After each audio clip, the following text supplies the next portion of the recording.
Well, I wanted to come to you today. I just got the kids off on the bus to school and have some work to do. Then I'm going to go do the Costco run. So, in between my glamorous life here, I wanted to come to you as the real me. Now, I write and I speak as best as I know how today to be real. And today I come to you without makeup on. Not showered. I had way too much hair product in my hair last night at my speaking engagement. So I have like a pound of hairspray on my hair right now. But what I wanted to comment and talk to you today is about being real. I probably will never go to a speaking engagement without makeup on and, an outfit that I've considered, because a lot of times where you go, people judge you already by how you appear. And I just know this, and that's part of life. But what I want to really encourage you and me, both of us, is that when we have the courage, and sometimes I feel like even the audacity to be as transparent and as real as we can be, in the vulnerability, that's where real relationships are made for Christ. For so long, I felt as though I had a zombie faith. I felt like I'm just walking around doing the best I knew how. Okay? Honestly, I feel as though it was doing the best I knew how at that time, but a zombie faith and walking around, I'm going to do the next good deed. But in reality, that my pulse wasn't beating for Christ, and there was a difference. My heart surely was for Christ, but I didn't feel that there was a passion because I did more what I thought and perceived was expected of me from people, as opposed to what I knew the Lord had directed me to. Now, part of the realness that I want to talk to you about today is there's going to be seasons in your life that you're going to experience great highs and great lows in your faith. I've experienced great highs and great lows many different times in my journey and great adventure with Christ. The Lord recently told me and gave me a word. The word was wilderness. And I thought, Lord, what do you mean by wilderness? And, I've been studying a lot. The Finkster and I have been praying specifically about this. And, today in my private time, and I'm sitting in my private time chair right now, Crashes at my feet, snoring actually. You may hear him. But the word wilderness to me, I automatically thought wilderness is a time when the Israelites were separated from God. It was a time and season of testing. Now, my friends, I want to tell you, you're going to have times and seasons of testings. In fact, I bet the majority of you right now are currently living in a season of testing. I want to share this Bible verse that the Lord shared with me this morning that really touched my heart. It's in Exodus chapter 15, and the title of it, I'm reading from the Message version, is Traveling Through the Wilderness.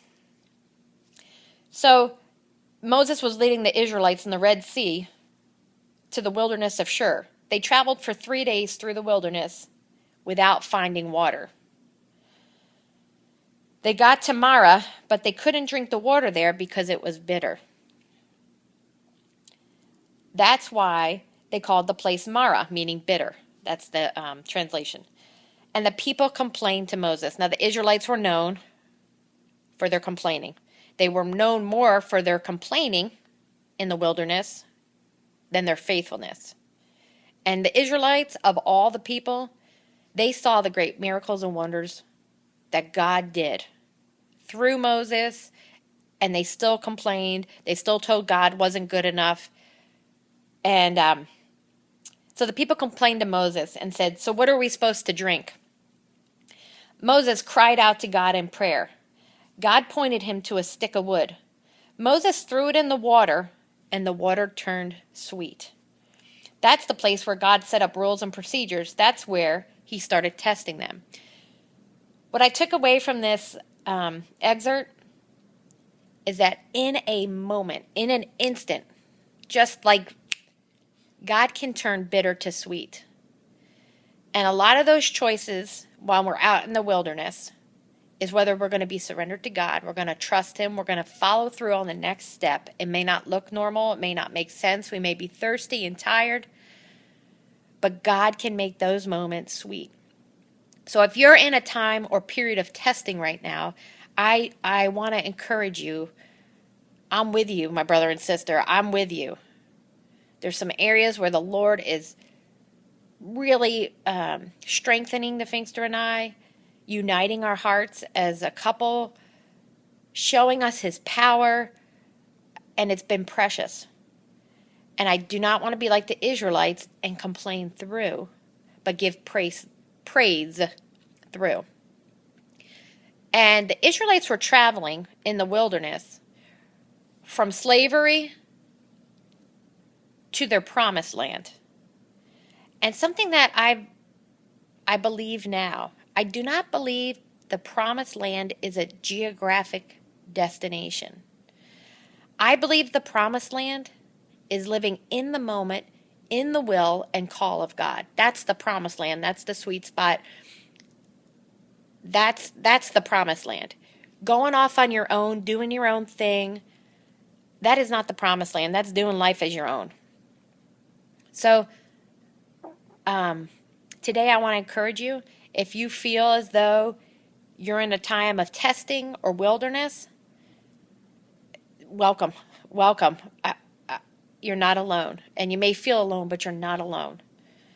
And I've seen so many of the great faith walkers throughout the Bible, as I read stories throughout the Bible, they're tested, and it's not because God doesn't love them, it's because He does love them.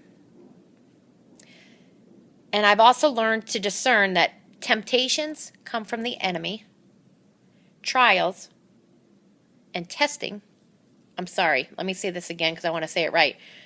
Tempting comes from the enemy. Testing comes from the Lord. And you think, well, why would the Lord test me?